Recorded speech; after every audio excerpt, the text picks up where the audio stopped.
This is Gerardo Del Real with Resource Stock Digest. Joining me today is the CEO of Intrepid Metals, Mr. Ken Engquist. Ken, great to have you back on. How are you, sir? I'm doing great. Thanks, Gerardo. Appreciate you having me back on. Let's get right to it. Listen, you had some news yesterday that I don't think the market's fully digested yet. So let's help set the table per se and see if we can feed them something juicy, right? You had, and this was the headline. The headline said Intrepid Metals intercepts 27.50% copper, 10.15 grams per ton gold, and 192 grams per ton silver over 0.55 meters in first drill hole of the 2025 Corral Copper program. Now, that is absolutely impressive. Highlight numbers, copper, gold, you name it, you have it. I'll tell you what really stood out to me. 142 meters of 0.51% copper, 0.17 grams per ton gold, and 4 grams per ton silver. That is really, really, really spectacular to me. The widths on the first hole, you got to feel happy with that. Can you provide some context there? Yeah, I mean, backing up a little bit on the title of the press release and everything. I think part of that is, I get pretty excited. I'm an ex-smelter guy. I started out early on in my career working at the Kennecott, Utah Copper Smelter, and when I see grades of 27%, I think, okay, well, that doesn't even need to go through a mill for a concentrator. That can go straight into a smelter, but obviously we wouldn't do it that way. But it's pretty spectacular intervals, though, right? We're repeating what we saw last year at Ringo, and we're into the program now about on our fifth hole. We've got assays out and in the labs, and we'll have constant turnaround throughout the summer and constant news releases.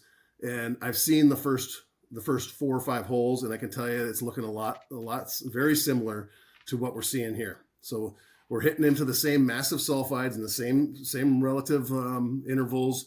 We're seeing the same stratification in the different lenses as we go through. It's getting the logging by the geos is getting easier and easier because it's very predictable. Even the fault zones, as we pass through those, we can identify those really quickly. But we are seeing very, very similar as we get in through the massive sulfides. We're seeing the grade spike, and then we're seeing some magnetite as well. It's clearly in there, and it's really confirming. And Ringo itself is really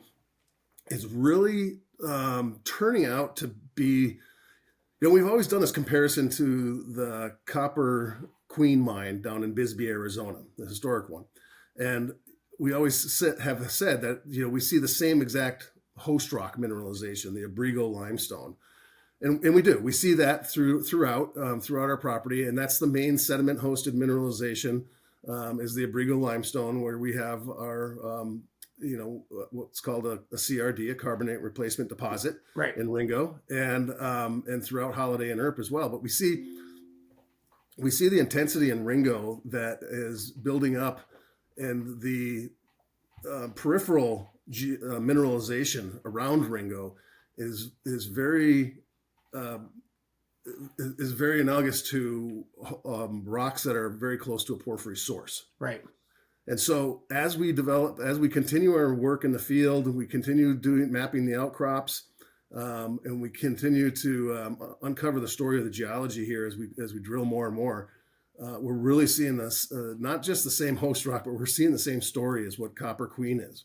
It started out at 53 million tons at 6% copper, and they mined that. Then they went into the porphyry and they mined for another 60 years. Yeah. And so that's the large, long life mine that a lot of the majors and operators are looking for.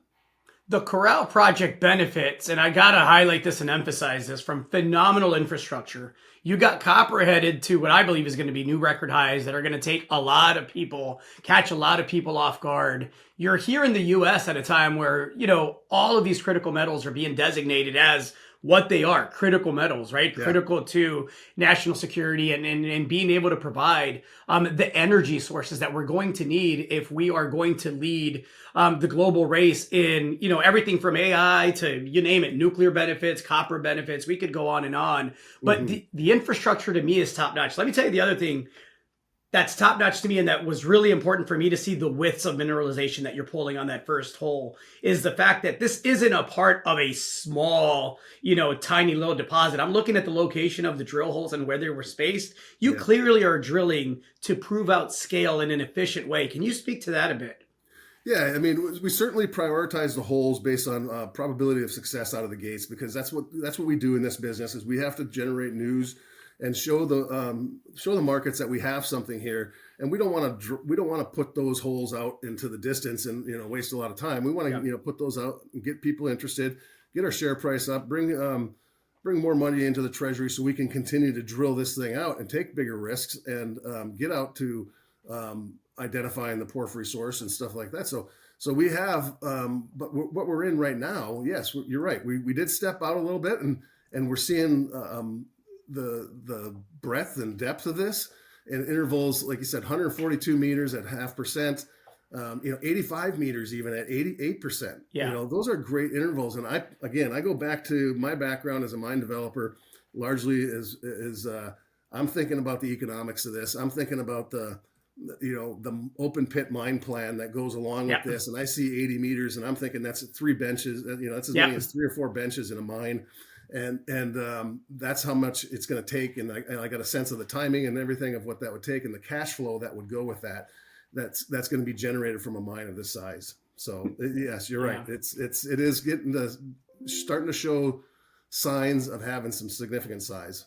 Look, exciting stuff at Ringo. You mentioned that drilling is going to be moving over to the Holiday and Earp zones. And can you touch on that just lastly? I know you mentioned it briefly, but I want to emphasize again what comes next there, because I think, as exciting as Ringo is, I think we're going to get some fireworks from Holiday and Earp as well. We are. I think we are. Yeah, we're gonna move over to Holiday next. So we do expect to see some similar results as we saw last year in Holiday, but we'll also be working to connect these systems as well. I think we're going to see I think what we're really realizing though is Holiday and Earp kind of go together, and the type of mineralization we're seeing there. There's a lot of faulting. There's a lot of back thrusts.